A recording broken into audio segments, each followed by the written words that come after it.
Karthik Deepa serial November 18ஆம் தேதி எபிசோடுக்கான review தாங்க இந்த வீடியோவில் நம்ம இன்னைக்கு பார்க்க போகிறோம்.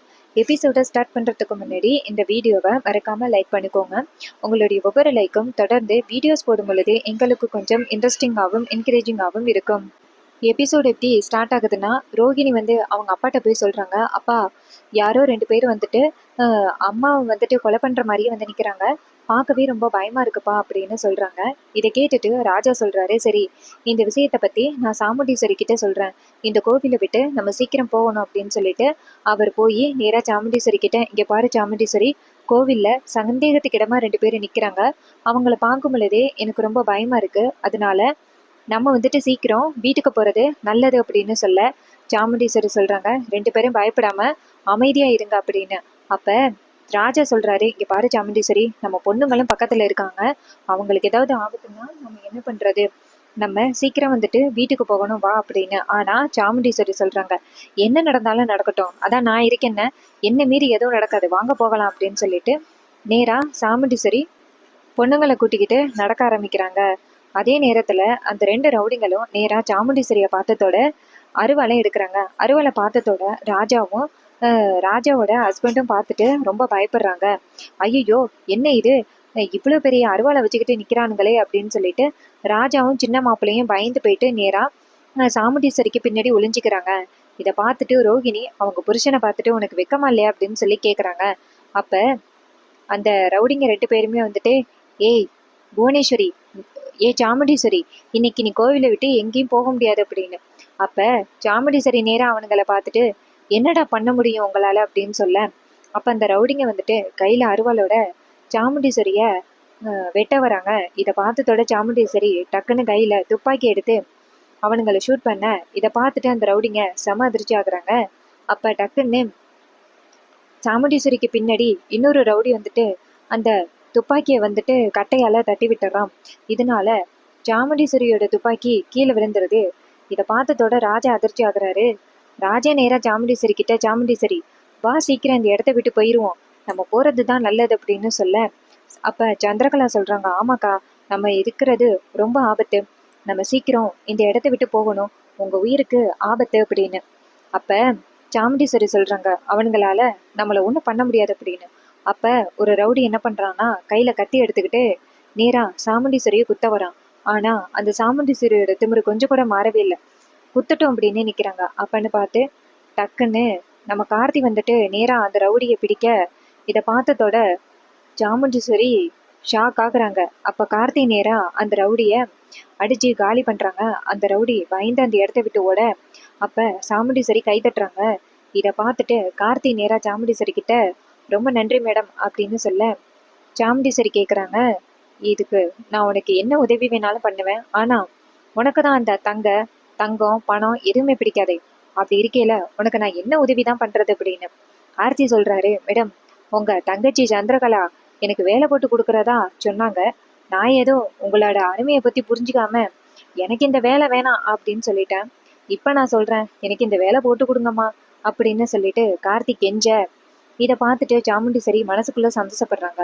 அப்பாடா எப்படியோ நமக்கு ஒரு அடிமை சிக்கிட்டான் அப்படின்னு சொல்லிட்டு சாமுண்டீஸ்வரி நேரா கார்த்தியை பார்த்து, இங்க பாரு கார்த்தி, நீ எனக்கு வேலை பார்க்கணும்னா நான் சொல்றத மட்டும்தான் கேட்கணும், நான் சொல்லாத விஷயங்களை நீ ஏற்பாடு பண்ணக்கூடாது அப்படின்னு.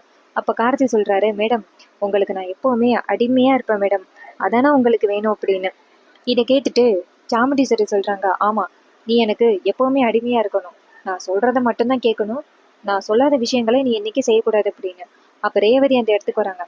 ரேவதி நேரா அவங்க அம்மாட்ட, அம்மா நீ நினைக்கிற மாதிரி இவன் நல்லவன் கிடையாதுமா, நீ இவன் நல்லவன்னு நினைச்சு இவனை வேலைக்கு சேர்க்கலான்னு சொல்ற, ஆனா அவன் கண்டிப்பா நல்லவனே கிடையாது, இவனை வேலைக்கு சேர்த்தியன்னா நமக்கு தான் ஆபத்து, இவன் வேணாமா அப்படின்னு. ஆனா சாமுண்டீஸ்வரி சொல்றாங்க, இங்க பாரு ரேவதி, இந்த குடும்பத்துல உள்ள எல்லாருமே இவன் வேலைக்கு சேரட்டும்னு சொல்றாங்க, ஆனா நீ மட்டும் ஏன் வேணான்னு சொல்ற, நீ அமைதியா இரு, உனக்கு நல்லது எது கெட்டது எதுன்னு தெரியல, நாங்க ஒரு பக்கம் போனா எப்பவுமே நீ ஒரு பக்கம் போறதுதான் இந்த குடும்பத்தோட வழக்கமா ஆகிருச்சு, நீ அமைதியா ஓரமா நெல்லு அப்படின்னு. இது கேட்டதோட கார்த்தி ரேவதியை பார்த்து நக்கல் சிரிப்பு சிரிக்கிறாரு. அப்ப ரேவதி மனசுக்குள்ள சொல்றாங்க, இருடா இரு, நீ எத்தனை நாள் இந்த வீட்டுக்குள்ள வேலை பார்க்கறன்னு நானும் பாத்துறேன், உன்னை இந்த வீட்டை விட்டு ரெட்டி ஆயிடிக்காம விட மாட்டேன் அப்படின்னு ரேவதி நினைக்கிறாங்க.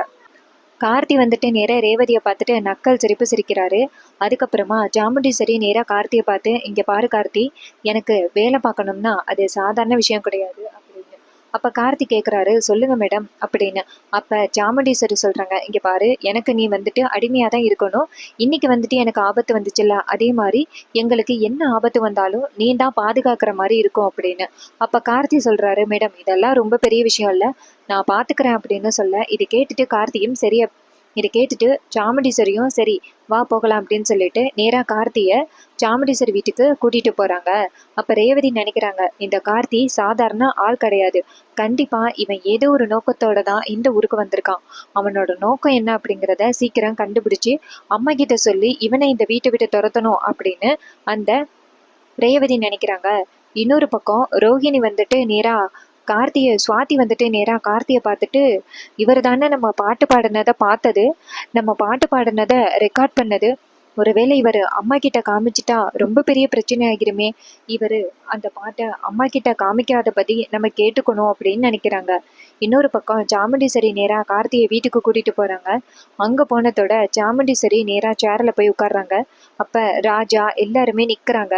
அப்ப கார்த்தி நினைக்கிறாரு, என்ன இது, சாமுண்டீஸ்வரி கால் மேல கால் போட்டுக்கிட்டு நாற்காலியில உட்காந்துருக்காங்க, மாமா இப்படி ஓரமா நிக்கிறாரே அப்படின்னு.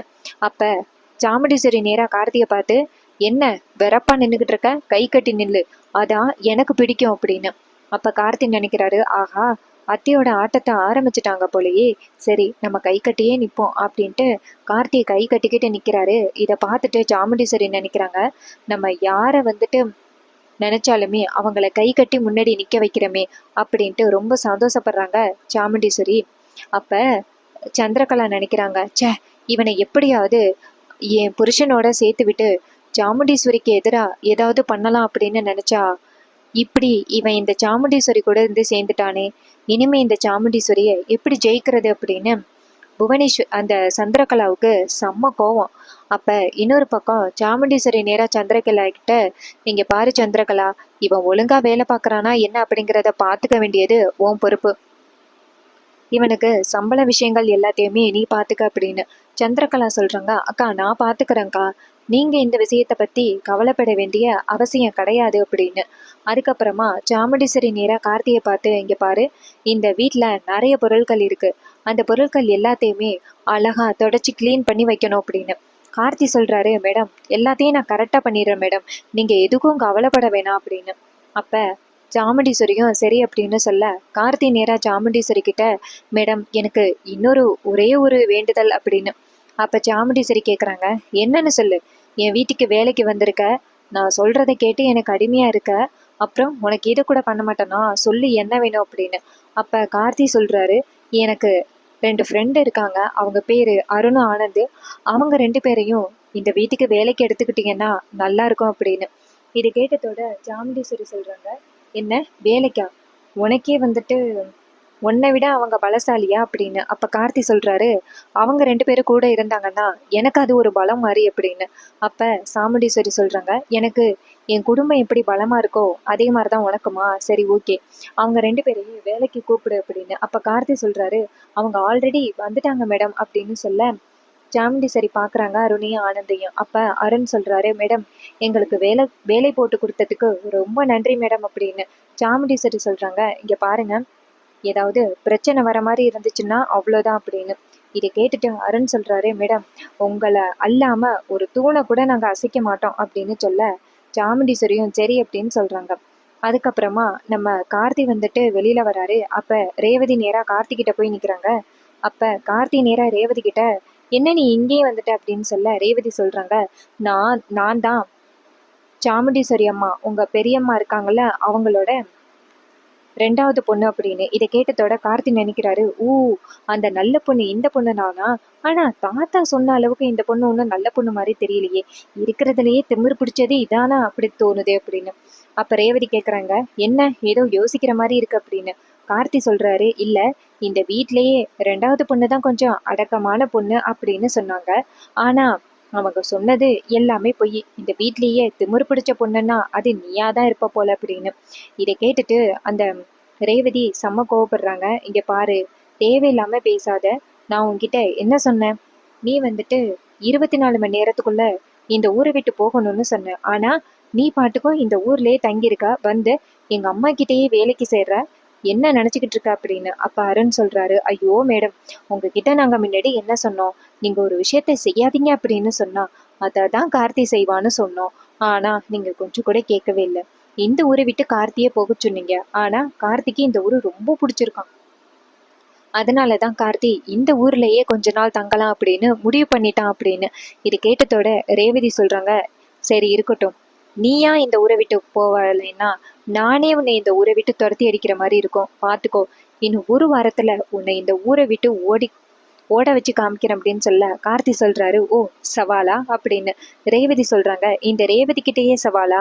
சரி சவால், உன்னை இந்த ஒரு வாரத்துல இந்த ஊரை விட்டு ஓட வைக்கிறேன் அப்படின்னு சொல்ல கார்த்தி சொல்றாரு, உங்களால கண்டிப்பா முடியாது அப்படின்னு சொல்ல ரேவதி சொல்றாங்க, அதையும் பார்க்கலாம் அப்படின்னு சொல்லிட்டு அந்த இடத்துல இருந்து போறாங்க. அப்பன்னு பார்த்து ரோகிணி அந்த இடத்துக்கு சுவாதி அந்த இடத்துக்கு வராங்க. சுவாதி வந்துட்டு நேரா கார்த்திகிட்ட, இங்க பாருங்க, நான் கோவில்ல பாட்டு பாடிக்கிட்டு இருந்ததை நீங்க ரெக்கார்டு பண்ணீங்கல்ல, அதை டெலீட் பண்ணிருங்க அப்படின்னு. கார்த்தி சொல்றாரு, இங்க பாருமா சுவாதி, உனக்கு நல்ல குரல் வளம் இருக்கு, அதை நீ பயன்படுத்து. அடுத்தவங்களுக்காக உன்னுடைய திறமைய கட்டுப்படுத்தி வைக்காத அப்படின்னு. சுவாதி சொல்றாங்க, நான் பல வகையில பாடலான்னு முயற்சி பண்ணேன். ஆனா அம்மா எனக்கு அதுக்கு ஒரு வாய்ப்பு கூட கொடுக்கவே இல்லை அப்படின்னு. அப்ப கார்த்தி சொல்றாரு, சரி ஒரு வாய்ப்பு கிடைச்சா நீ பாடுவியா அப்படின்னு. சுவாதி சொல்றாங்க, நான் கண்டிப்பா பாடுவேன் அப்படின்னு. கார்த்தி சொல்றாரு, சரி எனக்கு ஏதாவது வாய்ப்பு தெரிஞ்சிச்சுன்னா நான் உன்னை பாட வைக்கிறேன் அப்படின்னு. சுவாதி சொல்றாங்க, எனக்கு அம்மாவுக்கு தெரியாம தான் பாடுற மாதிரி இருக்கும், பரவாயில்லையா அப்படின்னு. கார்த்தி சொல்றாரு, உங்க திறமை கண்டிப்பா வெளியில வரும், நீ கவலைப்படாத அப்படின்னு சொல்ல சுவாதி ரொம்ப சந்தோஷப்படுறாங்க. நேரா கார்த்திகிட்ட, இங்க பாருங்க, இந்த நான் பாட்டு பாடினதை மட்டும் அம்மா கிட்ட காமிச்சிடாதீங்க, அப்புறம் பிரச்சனை ஆயிரும் அப்படின்னு. கார்த்தி சொல்றாரு, அதெல்லாம் ஒன்றும் ஆகாது, நான் பாத்துக்கிறேன் அப்படின்னு சொல்ல சுவாதியும் சரி அப்படின்னு சொல்லிட்டு அந்த இடத்துல இருந்து போறாங்க. அப்ப நம்ம கார்த்தி வந்துட்டு சொல்றாரு, இந்த வீட்லயே ரெண்டாவது பொண்ணு தான் நல்ல பொண்ணு, அமைதியான பொண்ணு அப்படின்னு தாத்தா சொன்னாரு.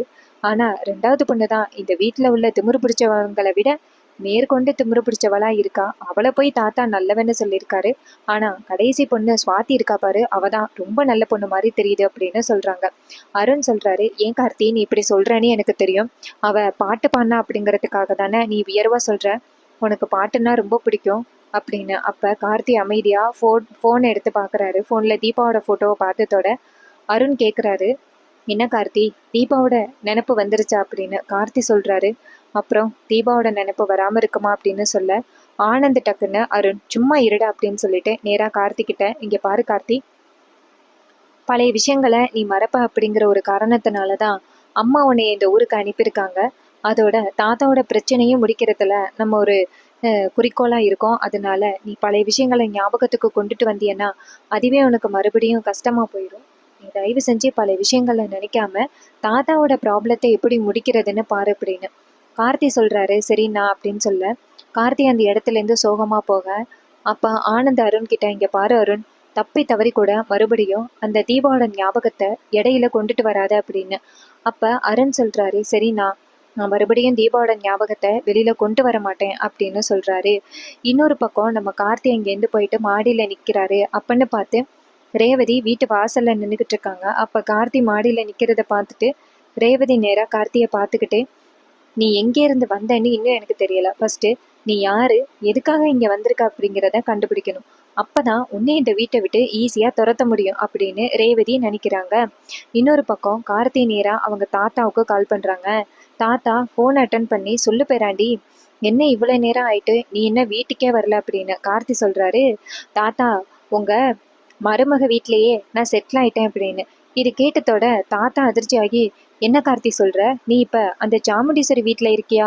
சாமுண்டீஸ்வரியா அவ்வளவு சுலபமா நெருங்க முடியாதே கார்த்தி, எப்படி கார்த்தி வீட்டுக்குள்ள போன அப்படின்னு. கார்த்தி சொல்றாரு, தாத்தா அந்த சிலம்பம் போட்டியில நான் ஜெயிச்சேன்ன, அது உங்க மருமகளுக்கு ரொம்ப பிடிச்சு போச்சு. அதனால என்னைய வீட்டிலே ஒரு பாடிகார்டா வச்சுக்கணும்னு முடிவு பண்ணிட்டாங்க. அதனால என்னை இப்ப வேலைக்கு சேர்த்திருக்காங்க.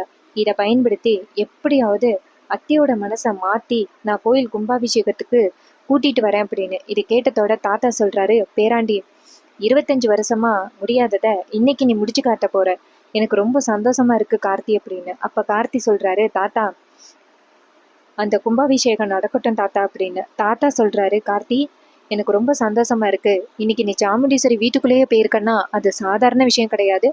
யாருமே அந்த சாமுண்டீஸ்வரிக்கு ஆப்போசிட்டா பேசவே முடியாது. ஆனா நீ இந்த சாமுண்டீஸ்வரி வீட்டுக்குள்ளேயே போயிருக்கன்னா அது எவ்வளவு பெரிய விஷயம். கார்த்தி நான் இதை கொண்டாடியே ஆகணும் அப்படின்னு சொல்ல கார்த்தி கேக்குறாரு, என்ன தாத்தா மருந்து போட போறீங்களா அப்படின்னு. தாத்தா சொல்றாரு, ஆமா கார்த்தி, அப்புறம் எவ்வளவு சந்தோஷமா இருக்கேன், நான் மருந்து போடாம இருக்க முடியுமா அப்படின்னு. அப்ப கார்த்தி சொல்றாரு, தாத்தா இந்த மாதிரி எல்லாம் தயவு செஞ்சு பண்ணாதீங்க, உங்களுக்கு உடம்பு பிரச்சனை ஆகிரும் அப்படின்னு. அப்ப தாத்தா சொல்றாரு, பரவாயில்ல இருக்கட்டும் கார்த்தி, எனக்கு வந்துட்டு எவ்வளவு சந்தோஷமா இருக்குன்னு உன்கிட்ட சொன்னாலும் புரியாது கார்த்தி அப்படின்னு சொல்லிட்டு தாத்தா போனை கட் பண்ணிட்டு நேரா பரமேஸ்வரிய பார்க்க பரமேஸ்வரி கேக்குறாங்க, என்னங்க ரொம்ப சந்தோஷமா இருக்கிற மாதிரி தெரியுது, என்னாச்சு அப்படின்னு. அப்ப தாத்தா சொல்றாரு, உனக்கு ஒண்ணு தெரியுமா, என் பேரன் அந்த சாமுண்டீஸ்வரியோட கோட்டைக்குள்ளேயே புகுந்துட்டான் அப்படின்னு. இதை கேட்டதோட பரமேஸ்வரி சொல்றாங்க, என்னங்க சொல்றீங்க அப்படின்னு. அப்ப தாத்தா சொல்றாரு, ஆமா பரமேஸ்வரி, இப்ப ஆர்த்தி வந்துட்டு சாமுண்டீஸ்வரியோட வீட்டுக்குள்ள இருக்கான். கண்டிப்பா சாமுண்டீஸ்வரியோட மனசை மாத்தி இந்த ஊருக்கு நம்ம புள்ளையையும் சேர்த்து கூட்டிட்டு வந்து கும்பாபிஷேகத்தை கொண்டாடுவான் அப்படின்னு எனக்கு முழு நம்பிக்கை இருக்கு அப்படின்னு தாத்தா ரொம்ப சந்தோஷப்படுறாரு. இதை கேட்டுட்டு பாட்டியும் ரொம்ப ரொம்ப சந்தோஷப்படுறாங்க. அதுக்கப்புறமா கார்த்தி ஃபோன் பேசிட்டு திரும்பி பார்க்க அங்க ராஜா வந்து நிக்கிறாரு. ராஜாவை பார்த்ததோட கார்த்தி ஷாக் ஆகுறாரு. அப்ப ராஜா நேரா கார்த்தியை பார்த்து, யாருக்கிட்ட ஃபோன் பேசிக்கிட்டு இருந்த அப்படின்னு கேட்க அப்பதான் கார்த்தி நினைக்கிறாரு, அப்பாடா நம்ம ஃபோன் பேசுனத இவங்க காதல வாங்கல அப்படின்னு. ராஜா கேக்குறாரு, சொல்லுப்பா நீ யாருக்கிட்ட ஃபோன் பேசிக்கிட்டு இருந்த அப்படின்னு. கார்த்தி சொல்றாரு, எங்க தாத்தா கிட்ட ஃபோன் பேசிக்கிட்டு இருந்தேன் அப்படின்னு.